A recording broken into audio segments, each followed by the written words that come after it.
It's because of them it was pretty clear.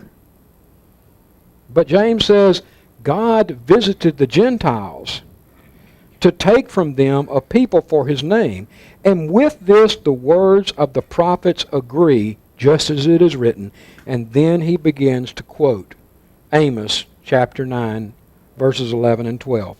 After this I will return, and I will rebuild the tent of David that is fallen, and I will rebuild its ruins, and I will restore it, that the remnant of mankind may seek the Lord, and all the Gentiles who are called by my name, says the Lord, who makes these things known from of old.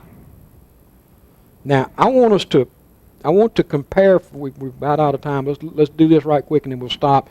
This will be a good stopping point before we get into the actual presuppositions of Acts chapter 15. But I want you to look with me and compare how James quotes Amos in Acts and how the prophecy of Amos is recorded back in the book of Amos. And look at some differences here. Now understand, what version was Amos quoting? I mean, was James quoting at this point? No. Septuagint. Okay. And guys, one of the things you begin to see in the Septuagint is when the translators of the Septuagint translated the Old Testament into Greek, they're already beginning to draw some conclusions. It's both a translation and somewhat of a commentary, in a sense.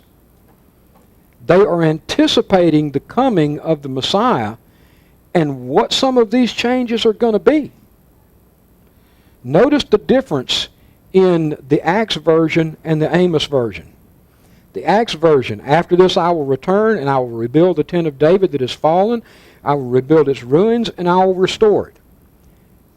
The Amos version, in that day I will raise up the booth of David that is fallen, repair its breaches, and raise up its ruins, and rebuild it as in the days of old. Now the first thing you see is the dropping of the as in the days of old. Okay? But outside of that, that section is fairly equivalent. There's a little bit of difference in how things are worded, but the basic idea is pretty much the same. But notice after that what you begin to see. The Acts version, that the remnant of mankind may seek the Lord, and all the Gentiles who are called by my name, says the Lord, who makes these things known from of old. If you go to the Amos version, what do you see? As in the days that they may possess. Who's the they in the Amos version? Israel. That they may possess the remnant of Eden and all the nations who are called by my name. In the version in Amos, who is it that's going to possess the remnant of Edom and the nations? Israel. Okay? Israel's going to possess the remnant of Edom and the nations. If you come back to the Acts version, what about the possession there? Do you see the difference? In the Acts version, there's not a nation possessing. It is all of the nations seeking God. Do you remember what we related to you about D.A. Carson and his dealing with the passages about the people of God, the holy nation, and how that in that passage in the Old Testament, basically what you see happening is the nation of Israel becoming one of the disobedient nations so that God could show mercy to all of them? It's the same idea here.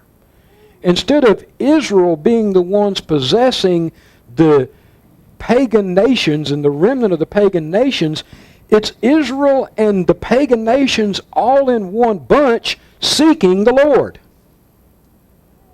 There's a complete change in the Septuagint version pointing to how all of this is going to be fulfilled.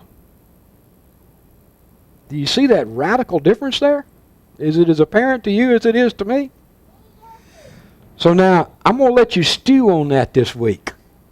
And think about it this week. And think about the implications of that.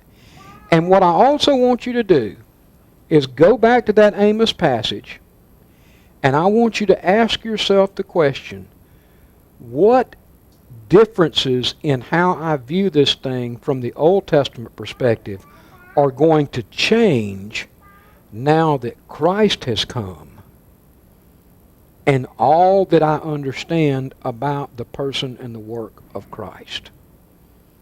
How is it going to change? And then next week when we come back, we're going to start looking at the presuppositions of what would need to be happening at the time of Acts if this is a literal fulfillment of Amos chapter 9. Remember, those of us who hold to this form of interpretation, we do believe in a literal fulfillment. But sometimes that literal fulfillment comes in a form that we would not have necessarily expected had we looked at it 200 or 300 years back down the road before the coming of Christ. But it's still, as I hope to show you, it is quite literally being fulfilled. It's not we've been accused of allegorizing the fulfillments. I want to show you that there is no allegory whatsoever going on here. It is quite literal. And God indeed is fulfilling it very literally. It's just the literal is coming in a package we may not have expected. So